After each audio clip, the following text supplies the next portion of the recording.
What if the real Squid Game never ended? What if the moment Gi-hun stepped off that helicopter, he didn't win? He simply entered a different kind of arena. What if survival was never the prize, but the beginning of something darker? Imagine a version of Gi-hun who couldn't walk away, a man haunted not by what he lost, but by what he became. In this story, the survivor doesn't heal. He evolves into the very thing he tried to destroy. This is the tale of a broken soul who believed he could change the game from the inside, but in the process, the game changed him. He had never known silence could scream. When Gi-hun stepped out of the helicopter, the wind carried no sound, only the memory of gunshots fading into the horizon. The suitcase of money pressed against his leg, heavy enough to bruise, light enough to tempt. He wanted to cry, to laugh, to collapse, but his body refused to move. Survival had devoured every part of him that once felt human. They called him the winner, but the word clanged hollow in his ears, like an echo trapped inside an empty vault. He walked through the airport with the stiffness of a man who had forgotten how to be alive. The world looked unreal, too bright, too clean. People laughed, bought coffee, kissed each other goodbye. None of them had ever watched someone die for a marble. When he finally reached his apartment, the silence welcomed him like an old ghost. The air smelled of dust and decay. His mother's slippers still sat by the door. He called out to her twice softly before realizing the house was empty forever. He fell to his knees beside her bed. The suitcase of blood money opened before him and whispered, "What was the point?" No one answered. In the weeks that followed, Gi-hun tried to live. He paid his debts, bought clean clothes, even smiled once or twice when strangers recognized him. But each night, the red and green lights danced behind his eyelids, and every morning he woke tasting the iron of guilt. He tried to tell himself it was over, that he had survived, that he deserved to survive. But the more he repeated it, the less he believed it. The most haunting victories are the ones that cost your soul. That's what the narrator's voice would say in the video, because survival is not peace. It's a burden disguised as reward. One day, as he walked along the Han River, he saw a man selling roses by the bridge. Red roses. Too red. The man smiled, his voice gentle, the same calm tone the guards used before they killed someone. Gi-hun froze. The world tilted for a second. He could smell the arena again, the sweat, the fear, the copper. And that's when he realized he wasn't living in peace. He was living inside the game still, only this one didn't have walls. He began following the news, searching for signs, disappearances, rumors, whispers of men in masks. The pattern was still there, hidden in plain sight. People vanished every year, debts erased overnight. "It didn't end," he murmured. "It never ends." The idea grew inside him like a parasite. He couldn't let it go. He couldn't just move on, because if he did, then every life lost in that hell was for nothing. So he started digging. He visited old players who had been eliminated early, pretending to be a journalist. Most refused to talk. One woman screamed at him, saying, "You were the lucky one. Leave it buried." Another man laughed and said, "They always find replacements." Gi-hun left each meeting with shaking hands. Every time he thought about stopping, he heard Se-Ba-ok's voice again, whispering through the dark, "We're almost there." And then came the call. A familiar card slipped into his pocket while he bought a ticket at the station. Gold symbols, black background. No words, no explanation, only a date. The game was calling him again. He almost threw it into the trash. Almost. But then he remembered the front man's eyes. Cold, calculating, human. Someone ran that place. Someone made those choices. If he couldn't destroy the game, maybe he could control it. Maybe he could become what he hated. But this time, to stop it. That night, Gi-hun stood before a mirror. The reflection stared back, pale and hollow. He whispered, "If I don't end it, who will?" The reflection didn't answer, but something inside him shifted, a resolve born from guilt, sharpened by grief. He wasn't the same man who once begged for mercy. He was a survivor, yes, but now he wanted to be a savior. The next morning, he bought a one-way ticket to the island. The ocean was black that night, the kind of black that swallows everything. Sound, reason, light. Gi-hun sat at the back of the ship, the waves lapping like slow applause for a man returning to his own execution. He hadn't spoken to anyone since he boarded. There were others, too. Silent, hooded figures, slumped in their seats like shadows waiting to be erased. He could feel the weight of his old number, 456, pressing against the back of his mind. It wasn't on his uniform anymore, but it lived under his skin. He wasn't a contestant now. He was something else, something undefined. When the island appeared through the fog, it felt like déjà vu, like a nightmare he had woken from only to fall back into. The guards were the same, the masks unchanged, the silence identical, efficient, mechanical, merciless. Only one thing was different. Gi-hun was not afraid this time. "Guilt gives courage to the broken," the narrator would whisper. "But courage without peace is just another kind of madness." They led him down narrow corridors, deeper than before, past walls humming with power. When the door opened, the room inside looked sterile, white, cold, endless. A single figure stood at the far end, the front man. He hadn't aged. His black mask gleamed under the fluorescent light. Gi-hun expected anger, mockery, something, but instead he saw curiosity. "Player 456, the front man said, voice calm, almost kind. "You came back." Gi-hun's throat tightened.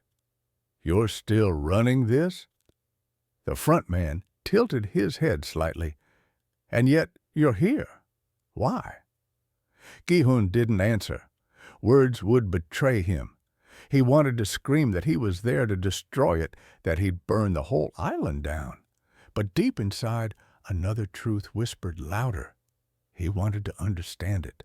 They spoke for hours about the rules, the selection process, the system that balanced power, money, and desperation. Every question Gi-hun asked pulled him deeper into a web of logic, so cruel it almost made sense. "People need purpose," the front man said. "For some, it's survival. For others, it's control." Gi-hun stared at him across the table, realization dawning. "You think this is purpose?" The front man didn't flinch. "You tell me. You won, didn't you? What did your victory bring you?" Silence. The question lingered like poison in the air. Gi-hun looked away. In that moment, something shifted between them. Not hatred, but recognition. Two men on opposite sides of a mirror, both shaped by the same game. When the meeting ended, the front man said, "You can leave or you can learn. But once you learn, you can never leave." Gi-hun hesitated. Then he whispered, "Teach me." Days turned into weeks. Gi-hun lived among the masked administrators, studying their system. He watched the recruits arrive. He saw how debts were calculated, how despair was curated, how every game was built, not just for entertainment, but for design, a psychological architecture of obedience. He took notes. He observed the players through the tinted glass, their screams muffled, their hope collapsing in real time. And each time he looked away, he told himself, I'm doing this to end it. But every time he watched someone fall, the justification felt thinner. Here begins the corruption of intent, the narrator would murmur, because to fight the monster, he must first think like it. One night, he found the front man in his quarters, mask off. Beneath it was a face scarred, tired, human.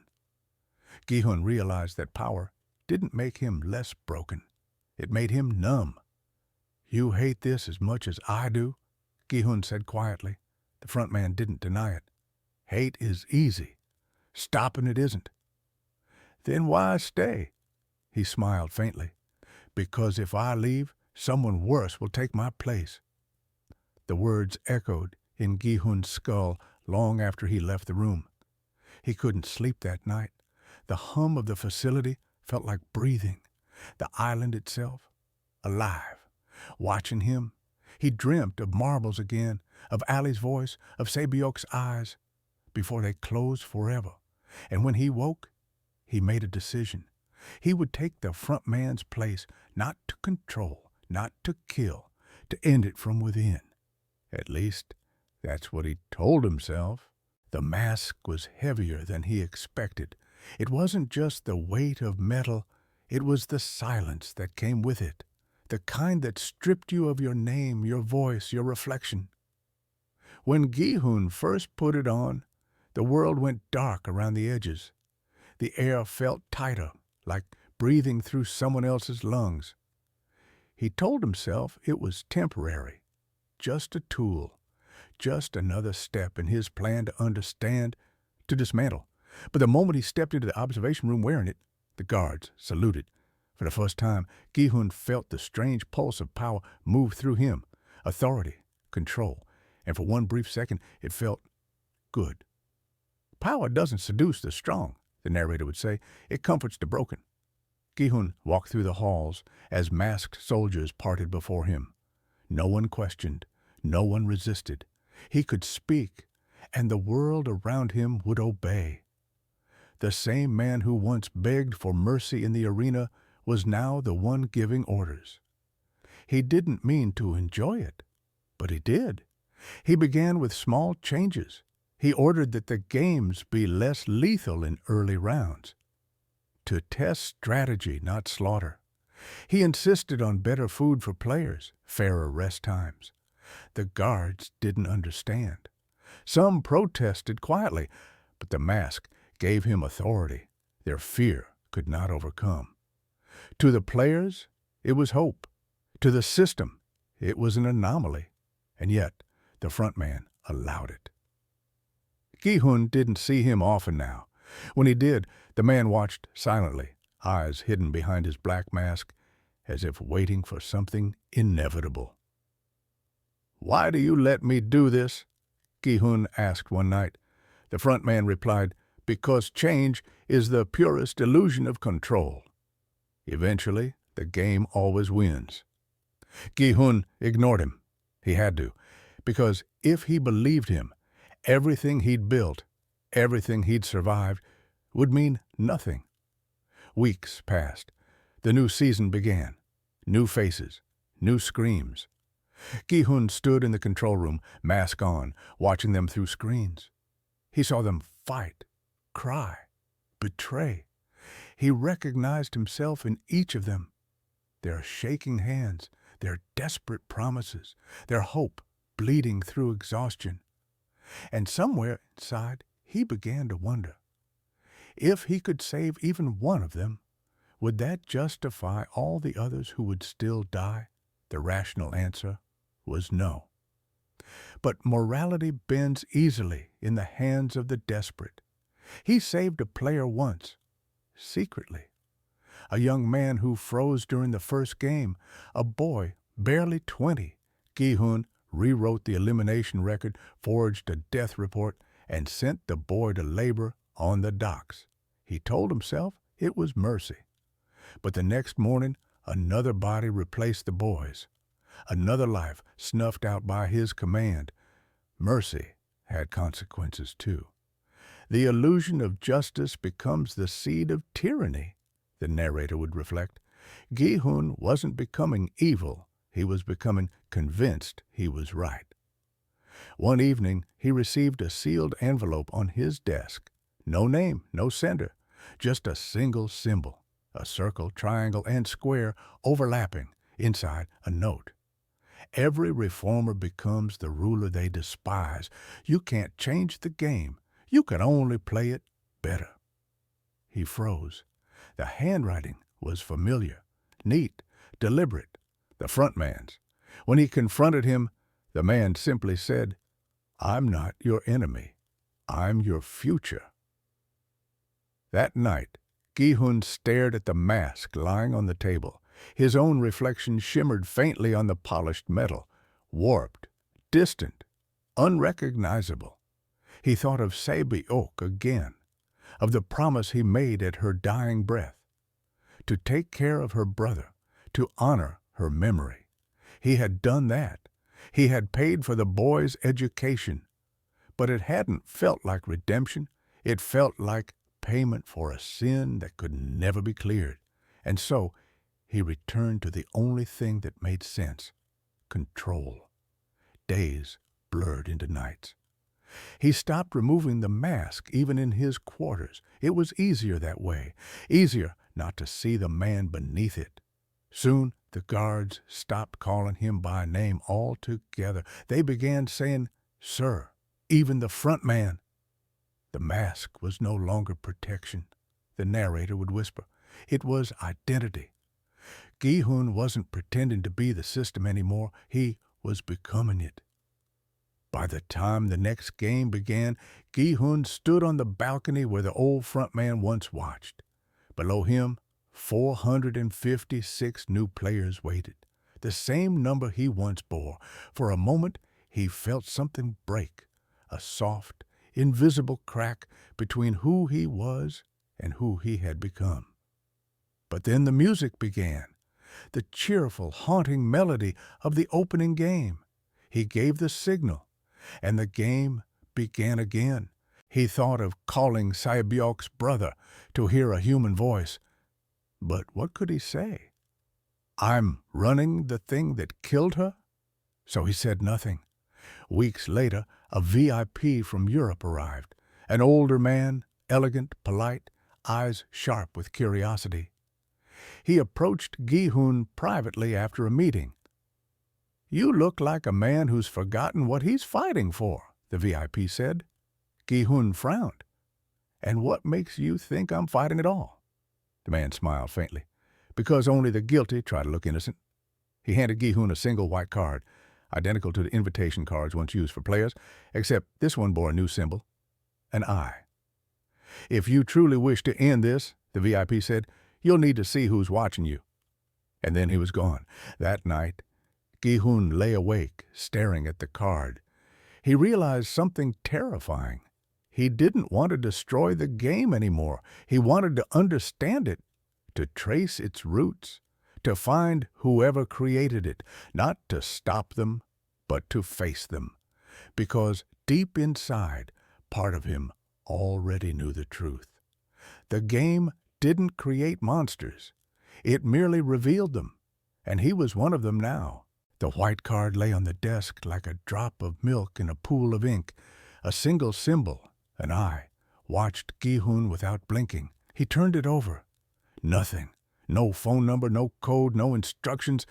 Just that cold, patient gaze, as if the card itself had been placed there to prove a point. "We see you, even when you don't see us." He held it up to the lamp. Under the heat, faint lines rose from the paper like scars. A map? A pattern? He breathed on it. The eye blurred, then sharpened again. For a moment, he thought he saw a street grid, a corner of a city he almost recognized. Seoul? Busan? The lines faded before he could be sure. "Guilt turns curiosity into hunger," the narrator would say, "and hunger fed by power starts calling itself truth." Gi-hun slid the card into his pocket and left his quarters, taking corridors he had learned without meaning to. He walked past the guards who nodded without seeing him, past the humming servers, past the machine that printed contracts of consent for men and women who had already lost the ability to refuse. Somewhere above him, someone was watching, wearing a face he would never see. He reached the archive room, the one with the humming refrigerators of records. Birth dates, debts, signatures, emergency contacts. The drawers felt cooler than the air, like sleeping animals. He found a terminal and typed the symbol. It wasn't a password, but the machine woke for him anyway, as if recognition were a courtesy extended to monsters. He searched for a keyword he hadn't used before. I. The screen remained blank. He tried VIP index. A cascade of locked files slid into view, each labeled with a date and a country. He clicked KR 1999. Nothing. He clicked KR 2009. A red banner appeared.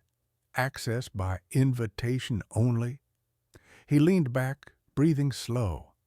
Invitation. The word rattled inside him like a key in a locked door. He pulled the white card again, pressed it flat against the glass of the scanner. The screen hesitated, then turned black.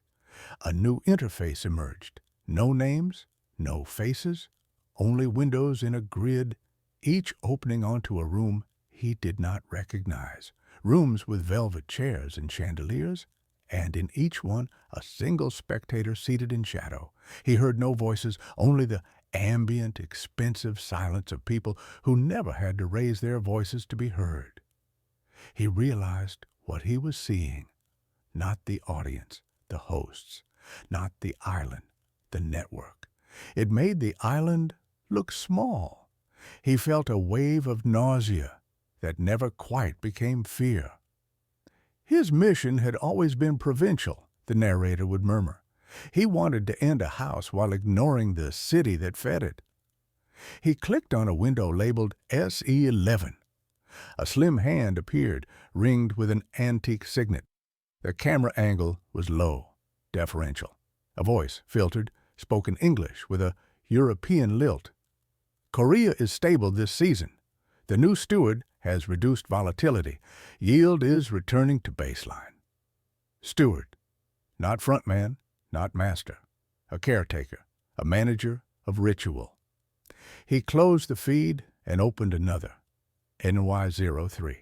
A woman in a tuxedo adjusted a silver mask and sipped water. The reformer's arc is progressing. He has stopped interfering.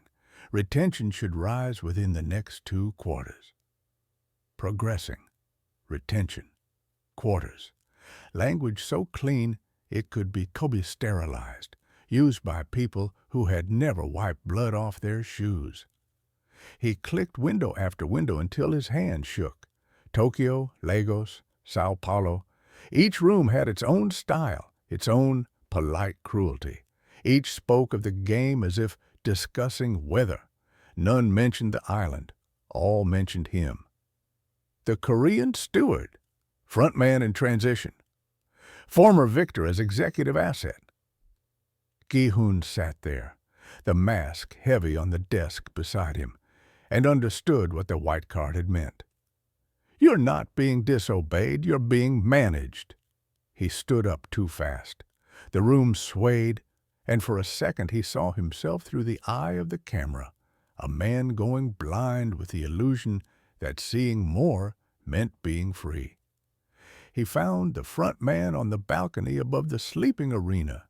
The older figure stood as if carved from the night, mask cradled in one hand like a skull.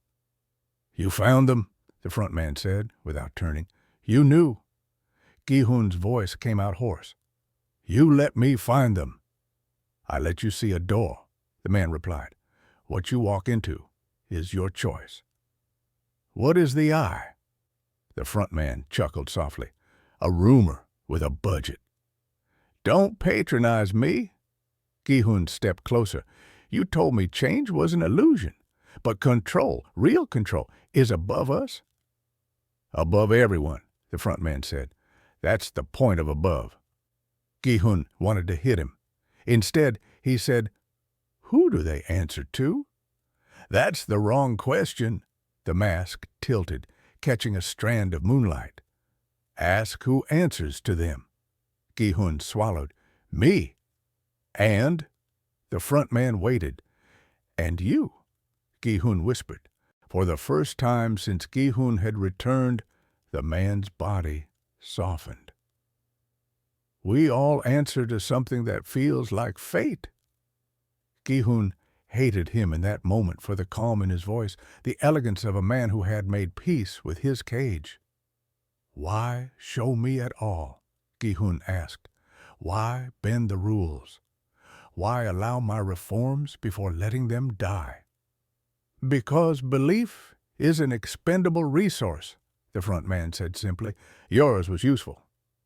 The next days moved like a bad song, replayed until it lost its melody. Gi-hun watched new transports arrive. He saw the way the guards' uniforms caught the light, the red not of blood, but of theater. He approved schedules, finalized payouts, tuned the difficulty curve of the next games the way a chef adjusts seasoning. He canceled one planned interlude and added another, telling himself that removing spectacle reduced harm. It didn't. It only increased appetite. At night, he returned to the archive and the windows of the eye. He watched the watchers watch him, each with a tiny polite nod whenever he signed a document or clicked approve. He tried to trace their locations. The windows revealed nothing. However, when the camera in SE-11 shook during a thunderstorm, the wall behind the host flashed with a framed map. Stockholm. In NY03, a siren wailed, and reflections showed the curve of a Brooklyn bridge. In LN07, a stack of tabloids bore a date, April 14th. He drew his own map, connecting cities with a red thread. It looked ridiculous, childish. It also looked like the truth. The eye was not a person. It was a view, a way of seeing that had become an institution. Some systems don't have a heart to stab, the narrator would speak softly. They only have circulation. One evening, while cross-referencing delivery logs and private jet manifests, Gi-hun found something that made his breath hitch. A manifest dated the day he won. Not just any manifest, a succession package. Inside, dossiers, training schedules, psychological profiles, a courier itinerary. One name highlighted in calm, blue type, Seong Gi-hun, status, candidate A. Probability of compliance, 72%. Probability of reformist arc, 88%. Projected stewardship start, Q3, Q4 of the year he returned. Contingency, frontman supervision, eye observation. He scrolled. Triggers, grief, maternal loss, survivor's guilt, savior complex, reluctance to spend winnings, notable empathy, moral plasticity under extreme pressure. Beneath it, a note, handwritten. The same precise script as before. He will come back on his own. Gi-hun stared at the page until it blurred. He remembered standing at the mirror before cutting and dyeing his hair, the defiant red like a wound he had chosen. He had thought he was declaring war. He had been stepping on a track pre-laid with velvet. The room seemed to cool. The mask on his desk looked suddenly childish. He had never been outwitting anyone. He had been arriving on time. He closed the file and sat with his hands open on his lap, as if waiting for rain. In the glass of the terminal, his reflection hovered. Neither the old Gi-hun nor the new steward, but a hybrid built of grief and design. This is the hinge of the tragedy, the narrator would say. When a man learns his rebellion was part of the script, and hates the script more than the stage. The eye contacted him, not with a voice, but with a change. The next morning, his permissions expanded, locked doors opened, Schedules arrived already optimized to his taste. Someone had read him well enough to predict his next 30 days of decisions and pre-approve them. A gift, a leash disguised as a crown. He tested it immediately. He canceled one entire game, a late-season culling calibrated to please VIPs who liked the feeling of inevitability. No back-end error, no denial. The system absorbed his choice, shunted the lost cruelty into smaller increments elsewhere, and even proposed a new team-based challenge designed to produce weeping reunions. He closed the window with a disgust that tasted bitter as old coffee. He had removed the obvious knife. The eye had replaced it with silk that strangled more slowly. That night, he went to the balcony and removed his mask. The air chilled his face. Far below, the dormitory lights glowed softly, as if shelter rather than prison. He imagined walking down there, pulling off every mask, opening every door, screaming until the world tore apart. He didn't move. Instead, he whispered, "If I became the front man, what did you become?" The waves answered by repeating themselves. A week later, a message appeared on his terminal, the interface he now despised for its gentleness. No sender, only a line of text. Your turn. Beneath it, coordinates. He recognized the grid from the ghost lines he'd seen on the white card. A building in Seoul with mirrored glass, tall enough to hold clouds. He arrived at midnight wearing a suit that did not feel like his. The lobby guard let him pass with a look that was neither respect nor fear, only recognition, like greeting a colleague. In the elevator, Gi-hun watched the numbers ascend and felt himself descend. The doors opened to a room of windows and empty chairs. At the far end, a single figure sat with her back to him, hair like a spill of black ink on a white dress. "Front man," she said without turning. The voice was delicate, unhurried. "How do you like your stewardship?" He said nothing. "Good," she continued. "Silence means you're still deciding what you hate more, us or yourself." "Who are you?" he asked. The wrong question again. He waited. She stood, and in her reflection on the glass, he saw the pale geometry of a mask that was not quite a mask, a veil of lines, more concept than object, not hiding, not revealing, acknowledging. "We are the I," she said, "but not because we watch, because we teach others to watch themselves until they can no longer look away." He swallowed the taste of iron. "What do you want from me?" "Nothing," she said. "We already have you." Then, almost gently, "But if you need a purpose, we'll lend you ours." He felt something inside him go very still. "And if I refuse?" Her veil tilted, amused. Refusal is such a lovely first act. Behind her, the city glowed like a constellation that had traded stars for debt. He thought of every face below, alive and tired and trying. He thought of Sae-byok's hands, the way she had tied her hair back before choosing courage. "Let me speak to them," he said. "Let me end it." "You may speak," she said, "and you may end anything you're able to end." She gestured to the window. "As long as the game continues." He understood the rules of the new arena. You may do anything as long as it changes nothing. "That is how power survives," the narrator would say, voice a low thread. "It allows you to choose your shackles." Gi-hun put on his mask. He bowed, because that's what the body does when the mind is out of breath. When he straightened, the room was already empty. On the elevator down, he saw his reflection split by the seam of the doors, two halves that would never quite meet again. He returned to the island before dawn. The dormitory lights were off. The day's game would begin in 6 hours. He walked the length of the balcony without looking down and stopped where the old front man used to stand. The rails were cold under his hands. He did not pray. He did not promise. He did not plan.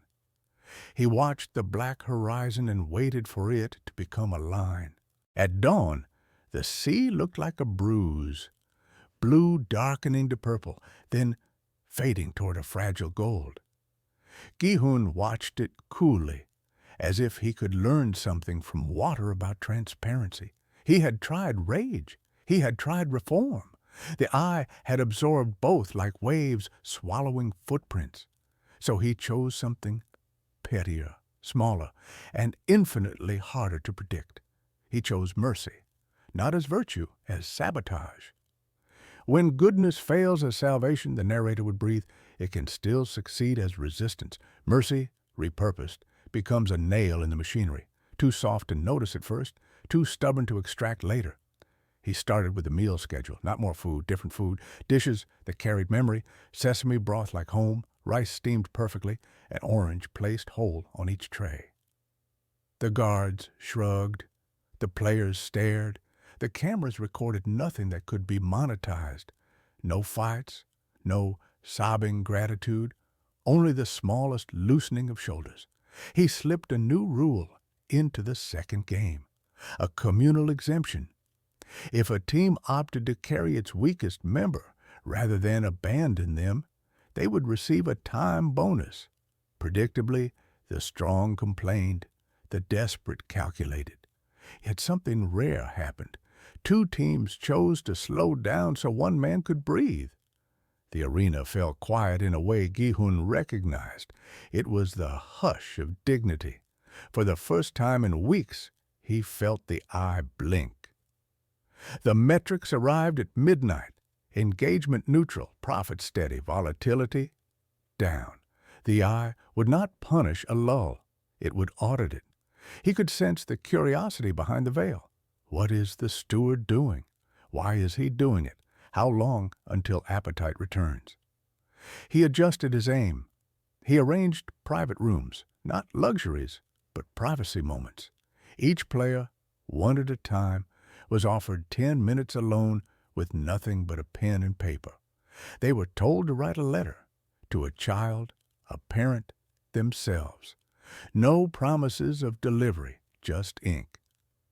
The cameras could not see tears on the page. Sponsors could not auction silence. For the eye, the segment had no measurable arc. But for the players, a strange pressure released.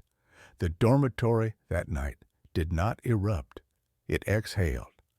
A spectacle system cannot digest stillness, the narrator would say. When you feed an audience quiet, they grow hungry, but for a different thing. They begin to ask who they are when no one is watching. On the third day of his experiment, Gi-hun authorized something unheard of, a vote. The clause had existed like a myth. Majority rule could end the game. He resurrected it without fanfare, placed the box at the center of the dormitory, and walked away. Half the room lined up immediately, the other half jeered. From the balcony, Gi-hun counted breaths. He remembered his own trembling hand years ago, the way a vote could feel like oxygen or an executioner's whisper. The count finished. One vote short. A murmur spread, not of outrage, but of disappointed relief, like men spared from a surgery that might have saved them. He saw it clearly then. The game's cruelest genius was not violence. It was consent, calibrated. Give them a choice that divides them. They will police themselves. The eye's message arrived before dawn. Interest, recovering, continue. He smiled without warmth. They thought he had fed the narrative. They thought the vote had restored tension. They failed to understand that participation was his infection vector. He invited the eliminated to return as witnesses, not to play, to watch. They would sit behind tinted glass and see, as Gi-hun once had, lives weighed by rules and chance. But the rule he slipped in, the one the eye missed, was this: a witness may nominate one player for clemency each day. A nomination did not guarantee salvation. It complicated the ledger.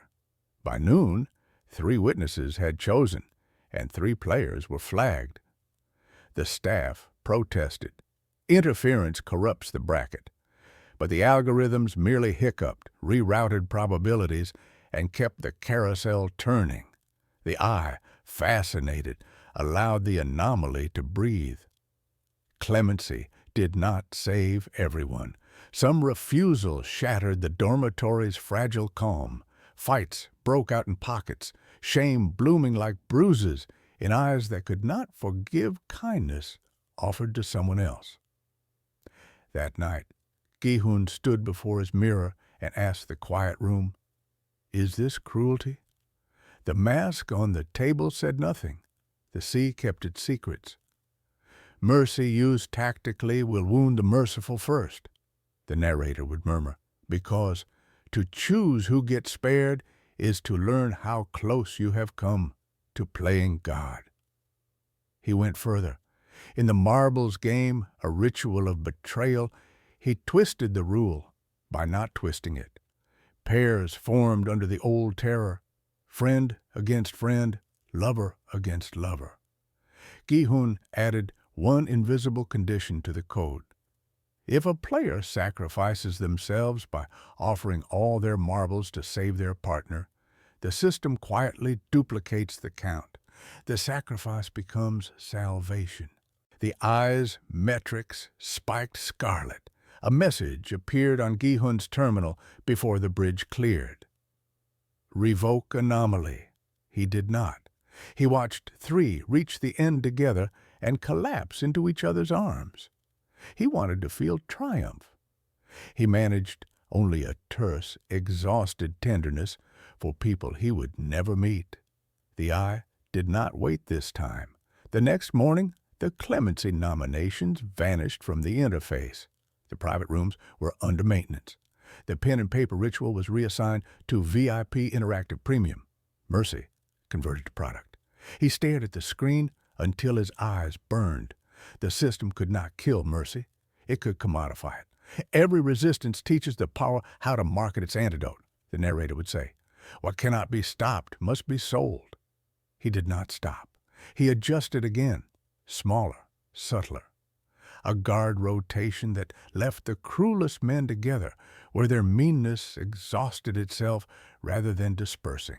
A delay in payout calculations that forced VIPs to wait, to itch, to feel time chew at their nerves. A rumor, seated by a careless guard, that a complete refusal to kill increased one's odds of survival. It wasn't true. It became almost true. That night, he received a video feed, not from the eye, a handheld camera, a cramped apartment. Se-byok's brother, older now, clasping a school uniform in a cramped kitchen, laughter small and bright. No sender, no text, just life. He watched it 3 times. The 4th time, he turned off the screen before the boy's smile could finish forming. He lay down on the narrow bed in his quarters with his eyes open. "Mercy is not a weapon," he whispered to the dark. "It's a leak." The ceiling hummed. Somewhere below, a player learned to sleep sitting up so no one would steal their shoes.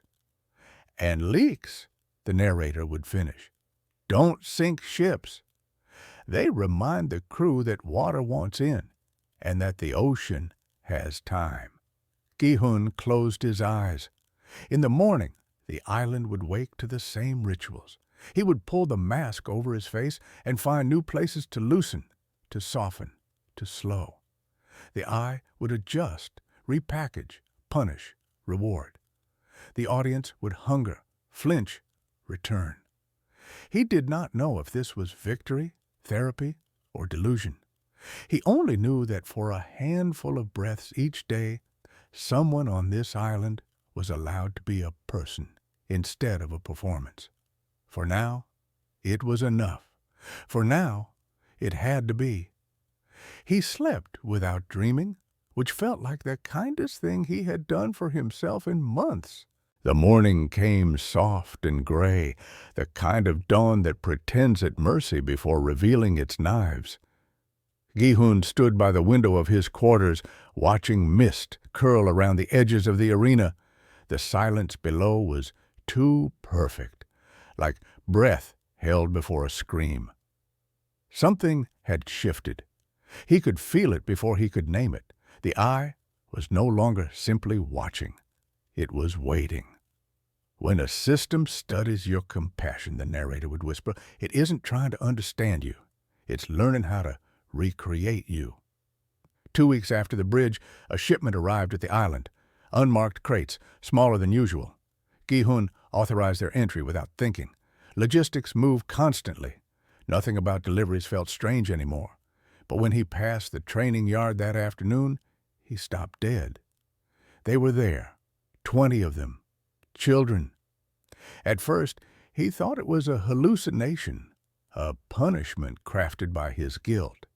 But no, they were real. Boys and girls no older than 10, dressed in simple gray uniforms, standing in perfect rows, eyes wide and unblinking. The guards called them trainees. Future staff, the eye claimed, but Gi-hun saw the truth instantly. They were test subjects, not for games of death, not yet, for obedience. He demanded an explanation. The system offered none. Only a sterile line of text appeared on his terminal. Early conditioning protocols. Efficiency initiative. Do not interfere. He closed the screen slowly, fingers trembling. For the first time in months, he felt real fear, not for himself, but for what the world was becoming. That night, he couldn't sleep. Every time he closed his eyes, he saw them. Small hands, too clean, too still. Children learning to serve before they learned to choose. He remembered Sabyok's brother. He thought of the promise he'd broken, the money he'd used to silence his conscience. And something inside him cracked open.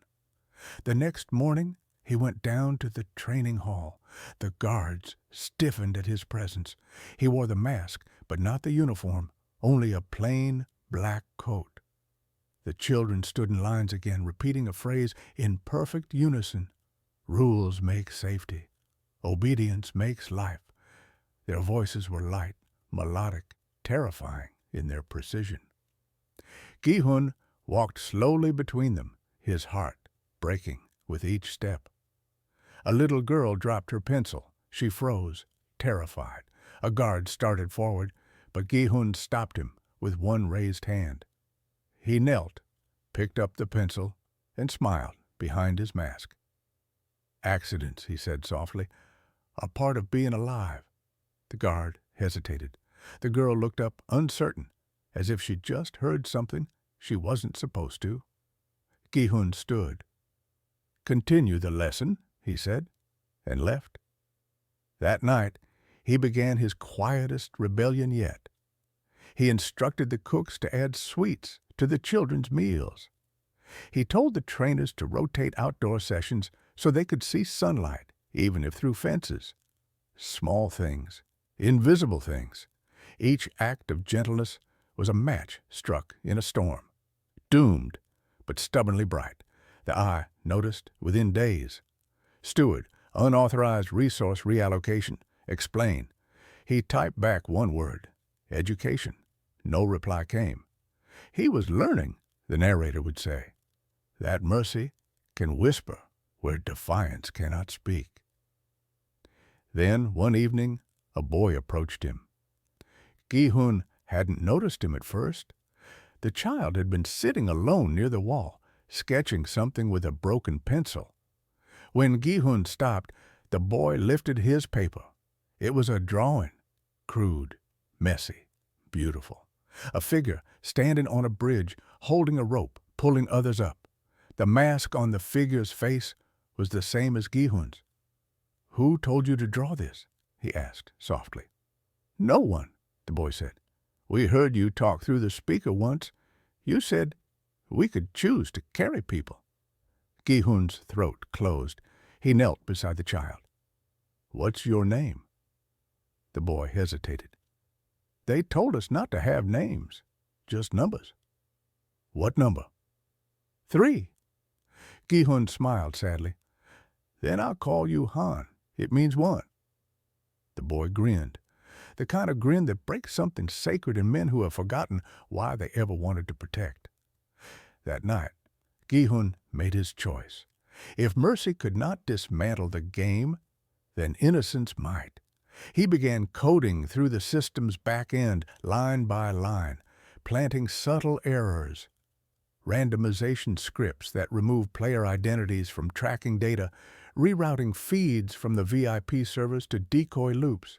But his most dangerous act was hidden deep inside a file marked Training Modules. He altered one command, small, invisible. If subject exposure 300 hours, release. To the system, release meant transfer. To Gi-hun, it meant something else entirely. He had arranged an old cargo route, a supply boat used for waste disposal. The next morning, the ship would leave half full. He would fill it completely. 20 children. When dawn came, the air was thick with fog. The guards followed routine. The children lined up. The alarms stayed silent. Gi-hun watched from the dock as the ship pulled away, his heart pounding so hard he thought it might shatter his ribs. No one noticed. No one checked. He waited until the vessel vanished beyond the mist, until he could no longer see the faint outline of small faces pressed to glass. For the first time since returning to the island, he smiled. That night, he returned to his quarters and found a message waiting on his terminal. "You let them go." He typed nothing. The reply came instantly. "Mercy is expensive. Who will pay for it?" And then a video feed appeared. The dock, the same ship, but now it was surrounded by smaller boats. Black, fast, efficient. Gi-hun's stomach dropped. He watched, helpless, as the vessel was intercepted. The screen went static. He whispered, "No." The next image froze his blood. One of the children, Han, looking into the camera before the feed cut. No fear, just quiet understanding. "Even innocence becomes collateral when purity enters a market," the narrator would murmur. He wanted to free them. The eye wanted to remind him that freedom, too, can be monetized. Gi-hun didn't eat for 2 days. He didn't speak for 3. The guards avoided him, the staff whispered. And then, on the 4th night, he stood on the balcony overlooking the arena, the same spot he'd watched from as a player years ago. The sky was bruised again, just like before. He removed his mask and let the air sting his face. He whispered to the darkness, "If the eye won't blink, then I'll blind it." He didn't sleep after the ship. He sat in the dark with the mask on the table and the sea scraping the island like a dull blade. And he spoke to no one. The fury inside him had cooled into something worse, a clarity that did not blink. "Grief is a flood," the narrator would murmur, "but real rebellion begins when the waters recede and you can see what must be built on the exposed ground." If mercy couldn't free them, and spectacle could swallow anything, then the only path left was starvation, not of bodies, but of the eye. He would not break the game. He would blind it. He began with silence. The eye fed on signals, clear arcs, crisp data, tags that tethered every breath to a metric. Gi-hun rewired the cameras that covered the dormitory so that every 3rd minute captured only static. He randomized it, never the same minute twice. The servers called it packet loss. The VIP dashboards displayed a polite apology ribbon. The audience shrugged. The eye logged it, annoyed. Then he broke the captions, the emotional summaries that condensed a human hour into 7 monetizable words ally betrays lover for safe passage began to mislabel. Betrayals became hesitations. Violence became contact. Defiance became pause. The heat maps of attention lost their saturation. The comments lagged. The eye turned up the brightness, adjusted the crop, pushed more notifications. Gi-hun gave them nothing to focus on. To starve a gaze, you must clutter it with what it cannot digest. Nuance, the narrator would say. Let attention slip, and it will begin to look inward, where hunger cannot feed. But sabotage in the screens would never be enough. He needed people, not players, not guards, but a structure capable of outliving a single season. He began to listen at shift changes, in the oxygen of boredom where honesty sometimes learned to breathe. Not all guards were cruel. Many were tired, underpaid men who had learned to speak in orders because silence was safer. Some had children. Some had regrets. Most had debts. That was why they arrived. He found his first crack in a man named Gi-hun, a floor supervisor with a limp he hid like a secret. Late one night, Gi-hun stood with him at the end of a hallway where the cameras couldn't quite agree on what they saw. He said, without preface, "I know you're tired of being a pair of hands." The man's jaw tightened. "I'm tired of being replaceable." "You aren't," Gi-hun said, and told him about the static minutes, the mislabeled captions, the vanished children. He did not ask for loyalty. He asked for complicity in a smaller cruelty. If the eye calls for a punishment, slow the confirmation by 6 seconds, not 5, 6. Gi-hun stared at him a long time. Why 6? Because 5 is a glitch, Gi-hun said. 6 is a choice. The man nodded at once. The network grew like moss in the damp, slow, quiet, inevitable. A cook who added variants to serving so the tracking algorithm couldn't predict who would be hungry and volatile. A cleaner who learned to forget, one camera lens cap each day, always in a place where fear would otherwise ferment. A medtech who stitched wounds softer than the protocol required, then filed the wrong report so the eye's appetite for pain could not calibrate tomorrow's spice. They never met together. They never used names. They shared only a book of numbers written on the torn corner of a supply manifest, a schedule of when to falter. And in a system that worshipped timing, missed time became sabotage. Still, the eye adapted. It always did. It introduced redundancies. It rerouted streams through new servers. It rolled out an authenticity layer that guessed what happened during static minutes and replaced it with generated clarity. The captions recovered. The heat maps warmed. The audience returned like a tide that remembered its moon. So Gi-hun changed the moon. He located a hidden process in the archive, a silent index that matched sound to sentiment, not just faces. It learned who to love by listening to breath. He inverted it. He taught the algorithm to mistake restraint for climax and quiet for confrontation. For a week, the most watched moments became the ones where no one moved. The eye panicked in elegant ways. It added music, crossfades, narration over stillness. The audience yawned, then leaned, then, confused, kept watching. But sabotage invites cost, and the bill arrived as a message stamped in the language of confidence. We see your shadows. Remove them, or we will. They began with Gi-hun.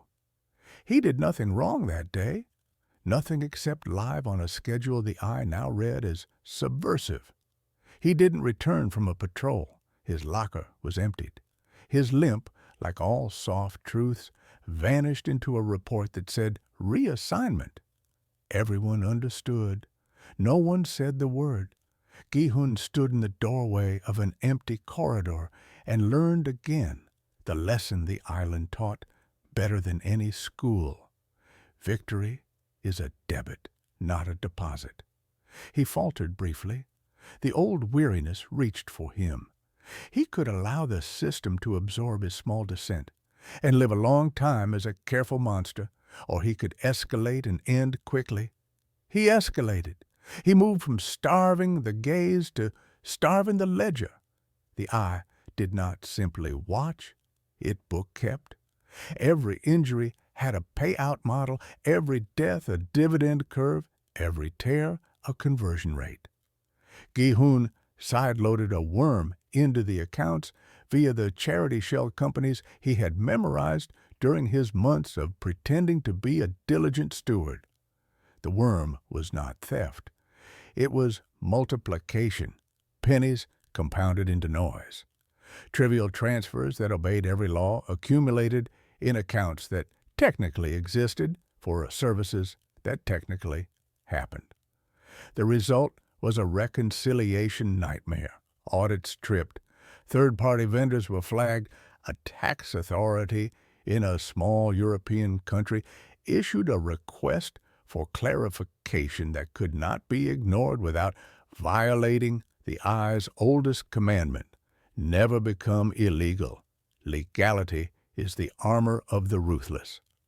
The feed slowed. Not for the audience, perished the thought, but inside the eye, the hum changed pitch. Executive bandwidth bled toward the accountants, and in the gap, Gi-hun moved. He opened a gate. Not physical, digital.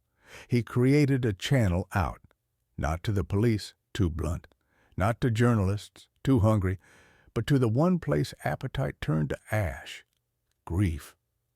He selected obituaries, notices of death that met the world with quiet formality and no appetite for fame. He embedded in code invisible to eyes and obvious to the broken, a string that said, "You lost someone. Come see why." A time, a place, not the island, the mirrored building. 4 came the first night, a mother with a grocery receipt in her pocket, a man in a suit, still wearing his badge, a sister who did not sit, and a grandfather who looked like he had walked from another century. Gi-hun did not greet them as a monster. He greeted them as a man, bare-faced, shoulders bent. He did not show them bodies. He showed them spreadsheets, the sanctified accounting of their loved ones' suffering. He let them hold the paper that turned a boy's last game into a line item. He expected screams. He received something worse, questions. How can we make this stop? Who do we tell? Who will believe us? He answered honestly, "You can't. No one. Few." Then he offered them the only weapon he trusted: witness.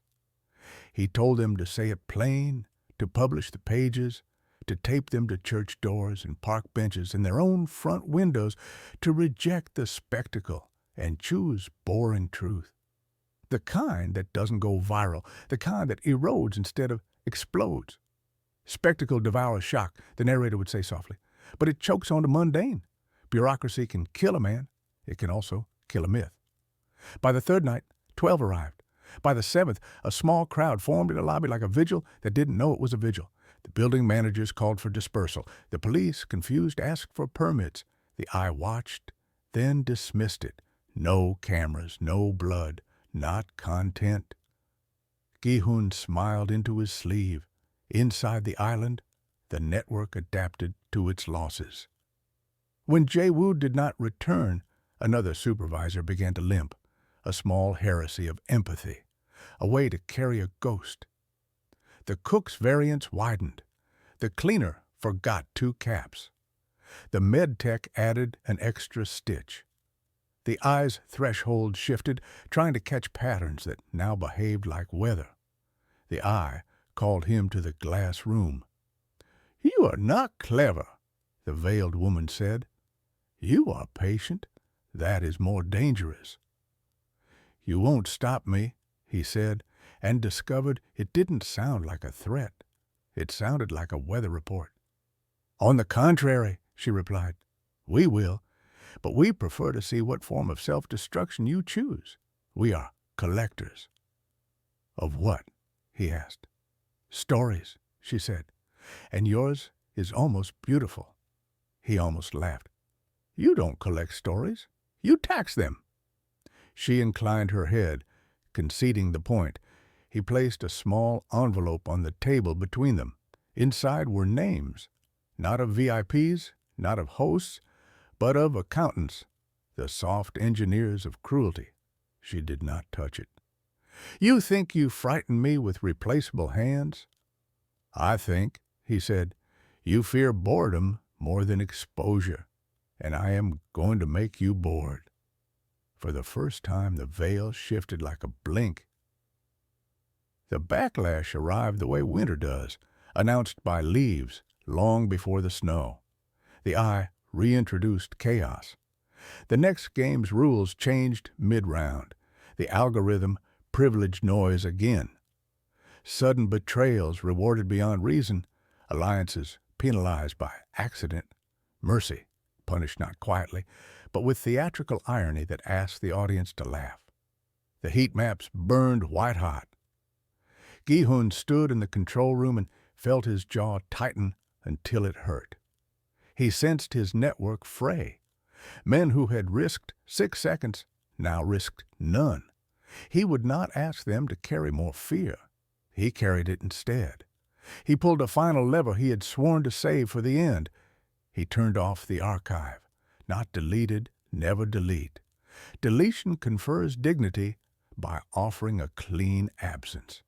He corrupted it. He salted the records with contradictions so loud the machine could not reconcile itself. Player histories collapsed into each other, payouts inverted, signatures attached to the wrong deaths. The eye's proud, private temple of truth, the database that let it feel ethical, became a carnival of error. The island could still run, the cameras still fed, but the foundation that told power it was right began to crumble, pebble by pebble. Monsters do not fear pitchforks, the narrator would say. They fear mirrors that show them nonsense. Without narrative, power loses the story it tells itself at bedtime. He waited for thunder. He received fog. Messages stopped. Summons paused. The veiled woman did not call. The eye's silence was not surrender. It was calculation. He had learned their rhythm enough to know when they were thinking. In the quiet, he went to the balcony. The sea was a black sheet pinned by stars. Below, the dormitory lights hummed like a choir. He opened the hidden mic and spoke, almost a whisper, to no one and everyone. You are not characters. You are not meals. You are not arcs. If you can, carry someone tomorrow. If you can't, carry yourself. If you can't do that, breathe. Most would not hear him. Enough would. He had learned to count victories in the language of enough. When he turned to leave, he saw a small shadow in the doorway, a guard standing very still. The man raised a hand, uncertain, then pressed palm to chest, a sign they had never agreed upon that now meant, I heard. Gi-hun nodded, and for a heartbeat, the island felt almost like a place where humans lived. He returned to his quarters and found a single new message waiting, the first in days. If you will blind us, we will make you deaf. He read it twice. He closed the terminal. He lay down and listened to the sea. Try, he whispered into the dark. And the island, which had always been listening, did not answer. It only breathed. They began at noon, when the sun made everything honest. The screens glowed. The microphones hummed. The dormitory pulsed with the usual rustle of bodies. Then the sound died like a candle in wind. Not all at once, but in stitches. A channel here, a corridor there, the left ear of the island going first, then the right. The needles on the consoles kept moving. The meters lied beautifully. The eye had not cut noise. It had cut meaning. If you will blind power, the narrator would say, power will take your echo. It will leave you inside your own head until you start eating thoughts for food. Gi-hun tried to route audio from the auxiliary grid. The lines were clean, the data full, and yet the rooms returned only a museum's hush. His control room showed the dormitory as serene, the arena as orderly, the staff hallway as empty. That was impossible. Order was never quiet here. He put on the mask and walked. The first surprise was the guards. They moved like they'd been told a joke he hadn't heard, efficient, brisk, with a synchrony that felt rehearsed. He stopped, one hand to shoulder, a gesture the hierarchy permitted. The man matched his pace and spoke, but the voice in Gi-hun's earpiece returned only a politely compressed hiss. The eye was not muting the island. It was translating it into static that looked like signal. He could watch forever and learn nothing. He tested the dorm. The doors opened. Hundreds of eyes lifted, then lowered, as if they'd been scolded by someone not present. No chatter, no bickering. Players sat in neat groups, backs straight, bowls cradled. The sound in the room was human. Breaths, utensils, the scrape of shoes. But the ceiling mics fed sweetness and air to his receiver. He understood then. He had not been cut off from hearing. He had been cut off from listening. Silence can be a prison, the narrator would murmur, but curated silence is a sermon. He moved to the training yard, the infirmary, the supply dock. The same calm veneer, the same hungry nothing in his ear. He found the cleaner, the one who forgot lens caps, and watched the woman's mouth form the shape of their unspoken pact. He nodded. She nodded back. The gesture felt like a match in a well-lit room, useless and still somehow brave. At the end of a corridor that had never quite made up its mind about where it ended, he reached a door he had never opened. The lock recognized his palm, the eyes blessing, pressed into his bones. Inside, a small server rack blinked a faraway rhythm. No labels. The panel was etched with a single symbol, not the eye, but an ear with a line through it. Charming. He pulled the network chart in his head, traced invisible cables through concrete, and did something that felt illicit, not because it was forbidden, but because it was simple. He unplugged one cable and plugged it into the wrong port. The rack sighed, then threw up a diagnostic that belonged in a hospital, calibrating harmonics. The island had a soundstage underneath its skin. The eye could retune its heartbeat. He left the room and did not fix what he'd broken. He had no illusions about outrunning their engineers. What he needed was time, and time's friend is confusion. The games that afternoon were simple by design and cruel by effect. 2 circles on the ground, a rope, a bell, a rule about pulling, the sort of thing that made audiences think they'd seen something pure. Gi-hun stood above and watched bodies lean into each other, the physics of breath and friction. He could not hear the bell. The system told him when it rang with a tasteful chime, even provided a caption in clean type. He looked at the faces instead. You can learn more from the way a forehead learns wrinkles than from a bell. At the edge of the arena, a man slipped. His partner reached and caught air. The rope bit palms. A girl with a scar beneath her eye closed it, just the one, not in prayer, but in calculation. Gi-hun held the railing, the skin of his hand memorizing the cold. He imagined the bell. He imagined the muscles answering. He imagined the eyes smiling as men obeyed the wrong sound. He leaned into the mic, the hidden one, the leak he had nursed like a secret plant, and said nothing, nothing to urge, nothing to soothe. He realized he could no longer trust even his own voice.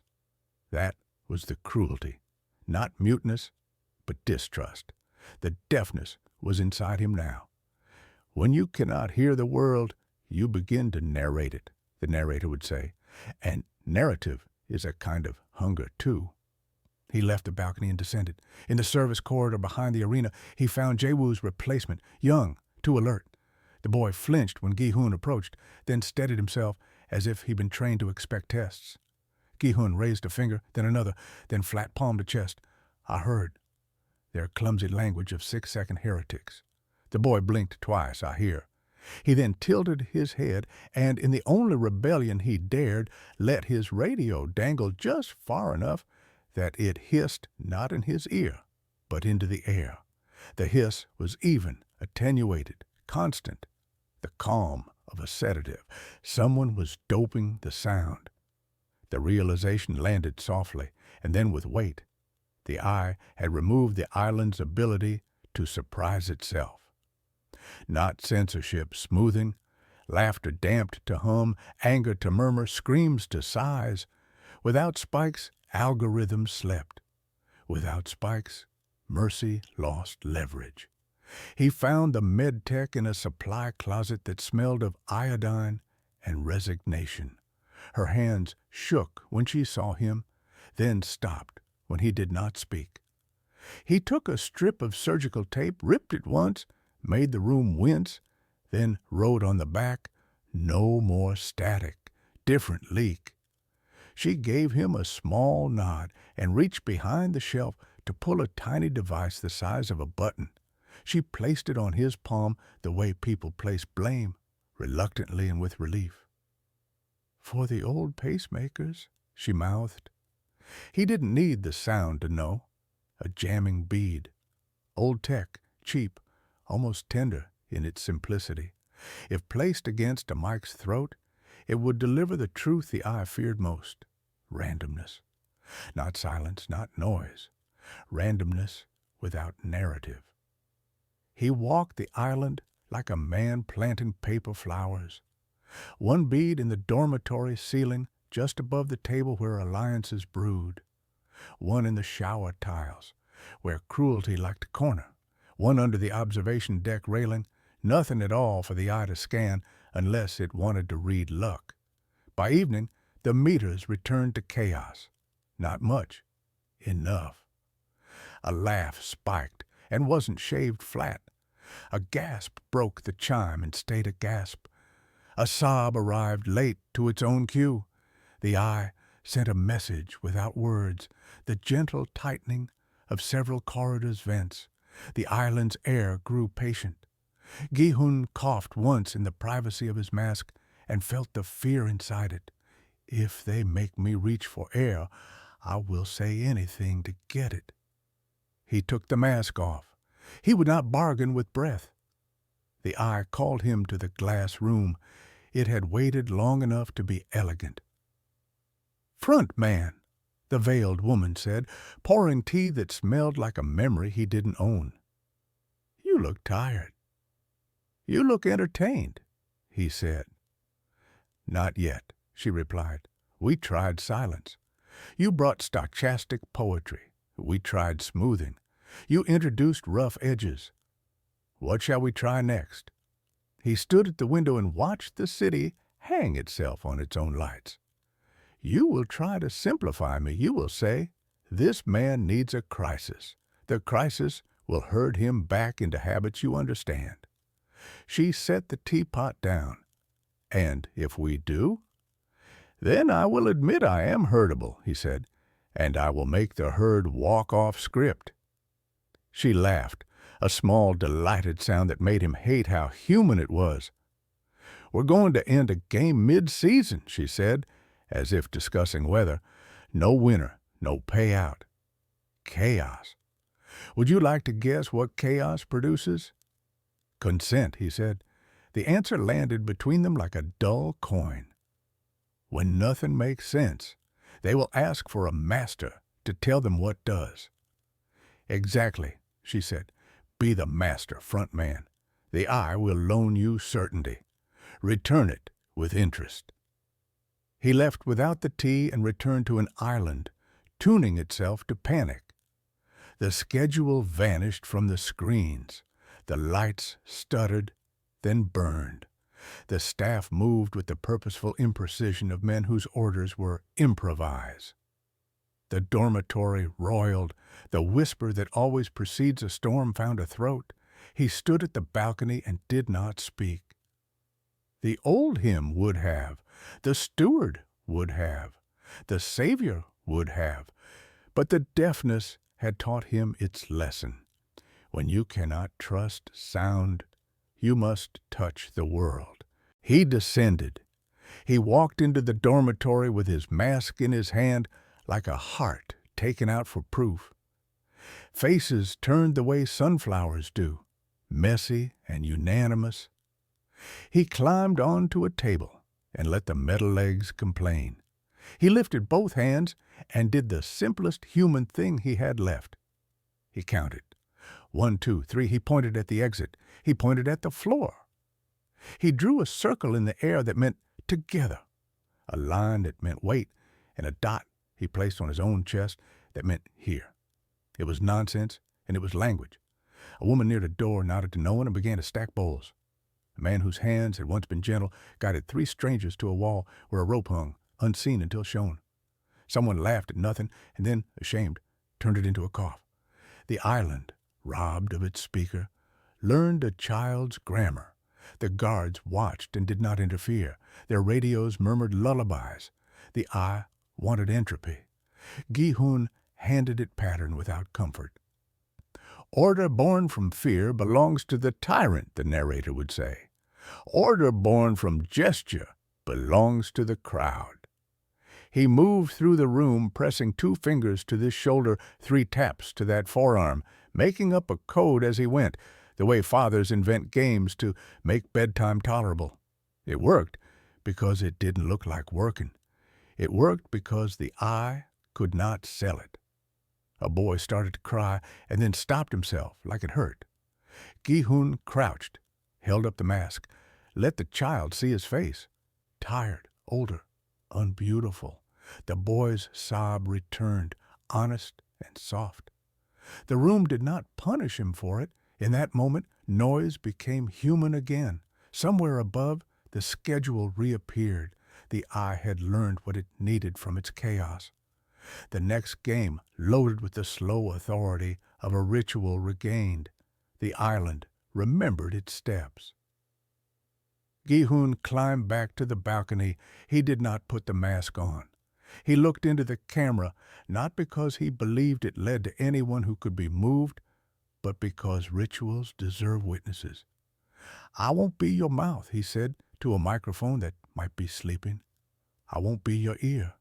I will be your hand. I will touch what you cannot monetize. No message came. The blankness comforted him now. You can only fear the dark until your pupils remember their job. He returned to his quarters and found a box on his table wrapped in ribbon.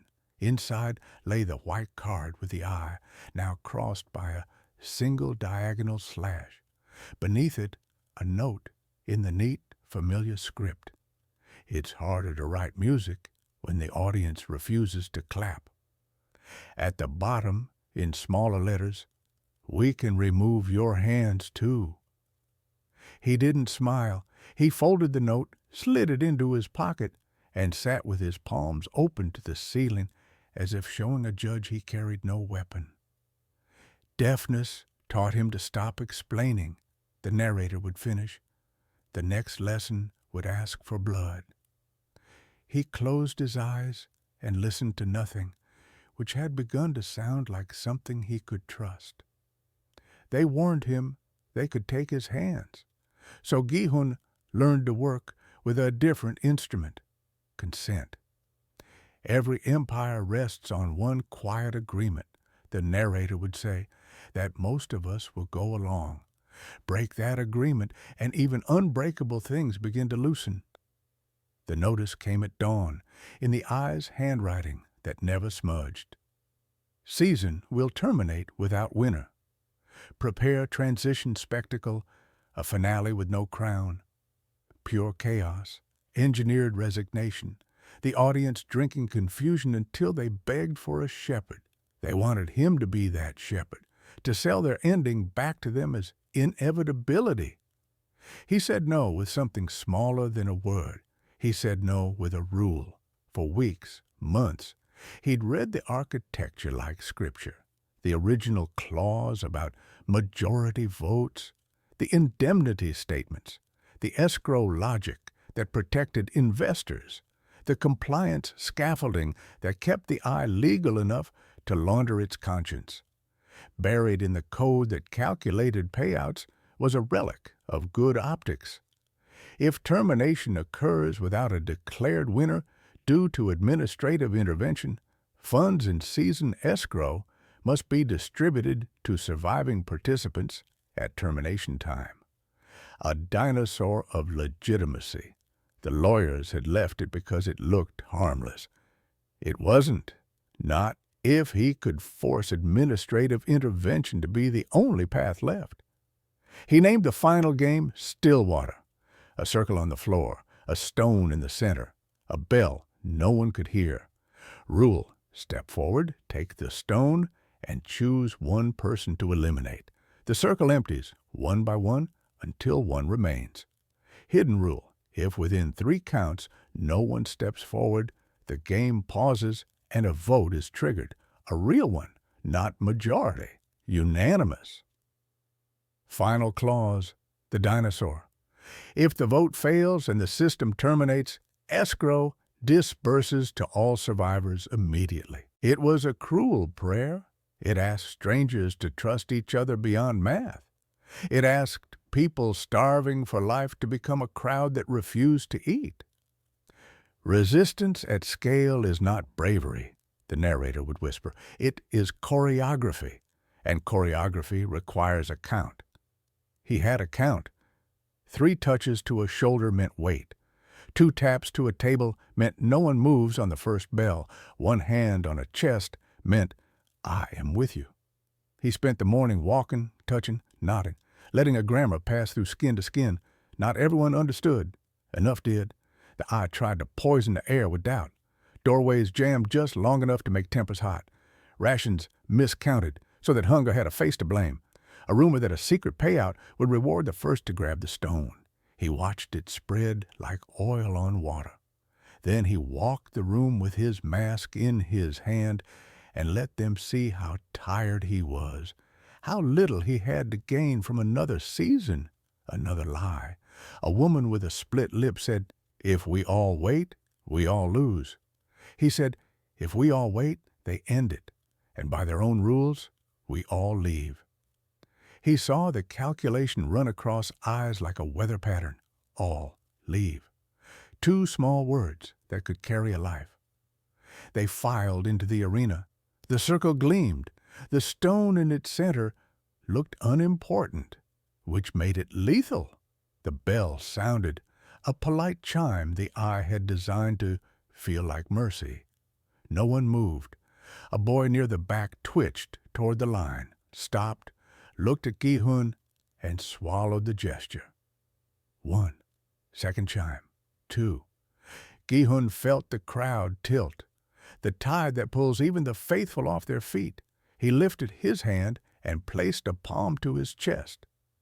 The nearest players copied him. The gesture rippled across the circle like a wind. 3rd chime. 3. Silence held. The system blinked.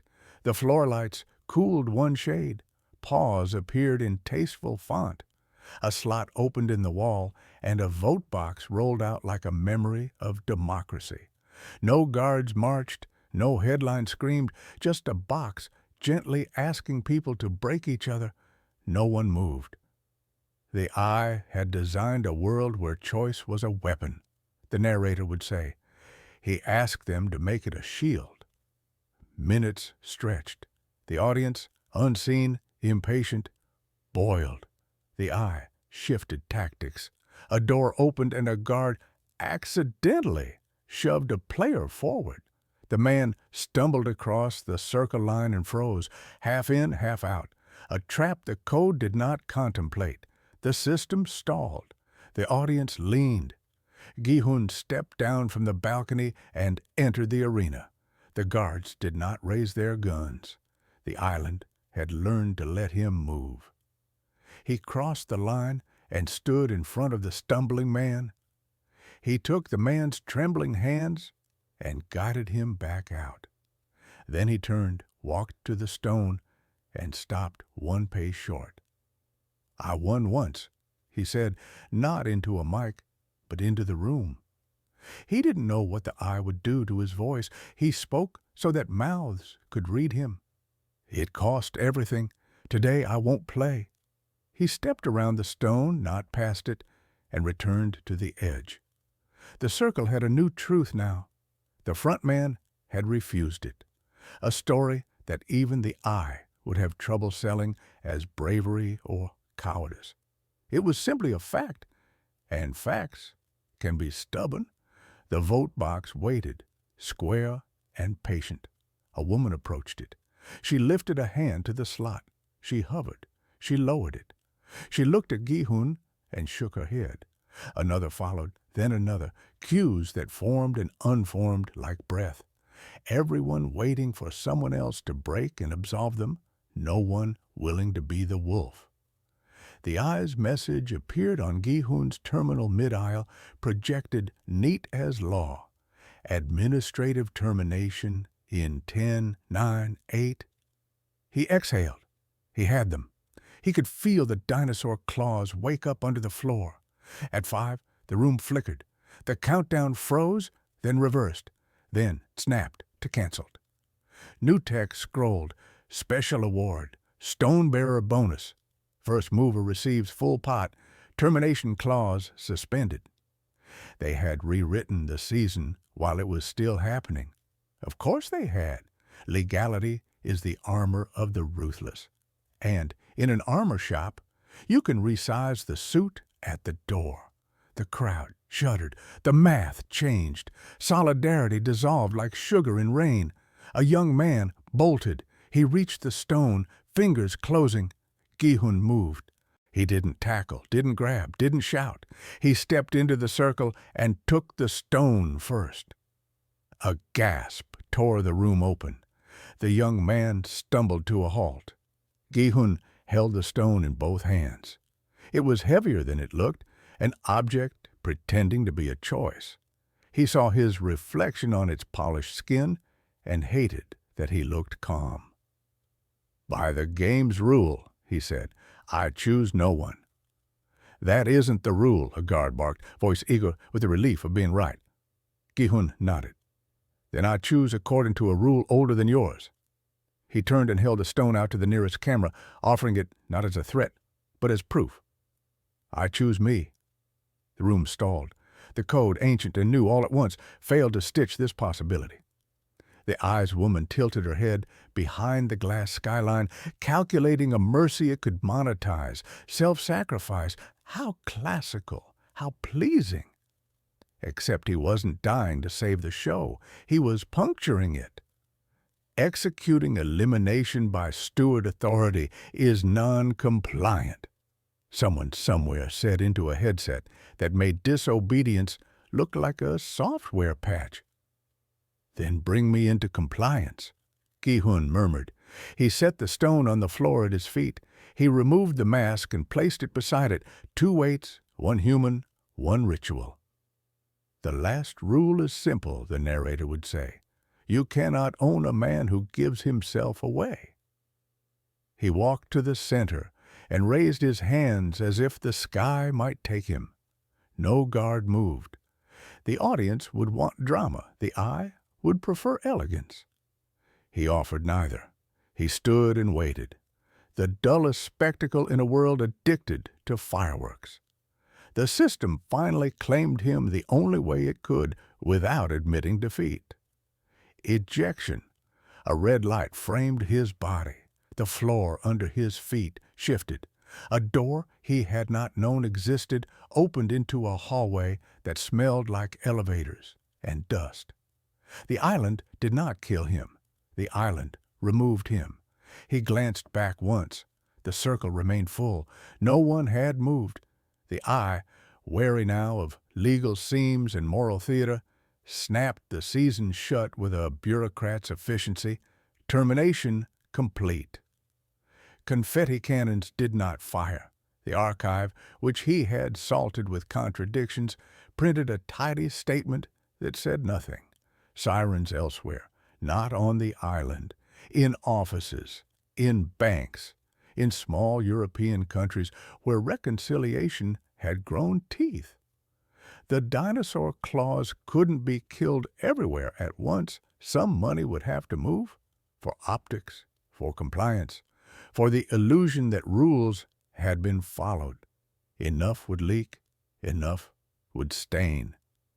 He stepped into the elevator that the eye had intended as a humiliation and felt it carry him upward like a quiet verdict. They released him in a city that pretended it hadn't been watching. Rain hung in the air without falling. He walked to the mirrored building and found the lobby filled with paper, pages on pillars, taped to glass, tucked into plant pots, printouts of ledgers, fragments of contracts, photos of signatures, a child's drawing of a rope on a bridge. The grief vigil had become an archive of its own, boring, uncompelling, true. A woman touched his sleeve. "My brother," she said, not asking for explanation, offering a connection. He bowed his head. They stood together without the eye to translate them into content. The veiled woman appeared across the lobby unaccompanied, ordinary, in a way that felt like a dare. "Front man," she said. Old title, old hook. "Not any more," he replied. "Another will replace you." "I know." She studied the pages around them. "You didn't end the game." "No," he said. "I complicated it." "And yourself?" she asked. He almost smiled. "Irreversibly." She nodded, once, as if stamping an internal form. "You've learned the only lesson that matters. Systems survive, but so do leaks." He waited for the threat. None came, only the faintest suggestion of respect, collector to collector. "What will you do with your freedom?" she asked. He looked at the paper city blooming around them, at the people reading quietly, at the boy in a school uniform, pointing to a number on a page like it was the first true word he had learned to pronounce. "I'll be boring," Gi-hun said. "I'll testify. I'll repeat myself. I'll help them count." "That won't go viral," she said. "I know." She turned to go, then paused.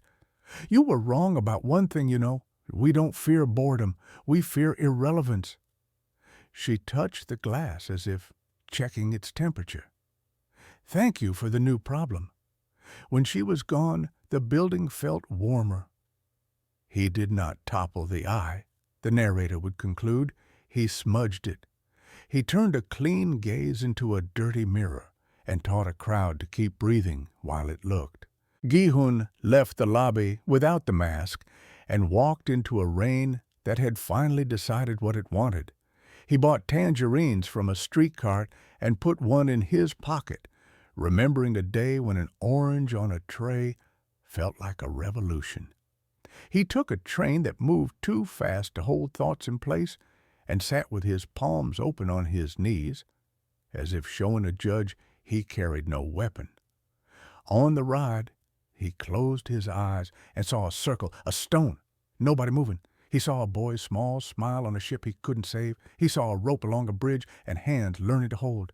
He saw the island breathing without him and hoped it ate a little less that day, not because of mercy, but because of math that now had witnesses. The train hissed. The doors opened. The city smelled like wet concrete and apology. He stepped onto the platform and felt the strangest sensation, not victory, not peace, continuation. He lifted the tangerine to his mouth and, for the first time in a long time, tasted something that had not been designed for anyone else to see. What if the winner never escaped the game? The narrator's opening question returned like a tide. Then the last rule is this: you stop trying to win. You start refusing to play in ways that teach other people how to refuse. Gi-hun walked. Behind him, the paper city fluttered. Ahead of him, small lives waited to be lived without cameras. He did not look back. He did not need to. The mask was heavy in a trash bin somewhere. The hands they couldn't take hung at his sides, empty and ready. And the eye, somewhere above the skyline, began to blink.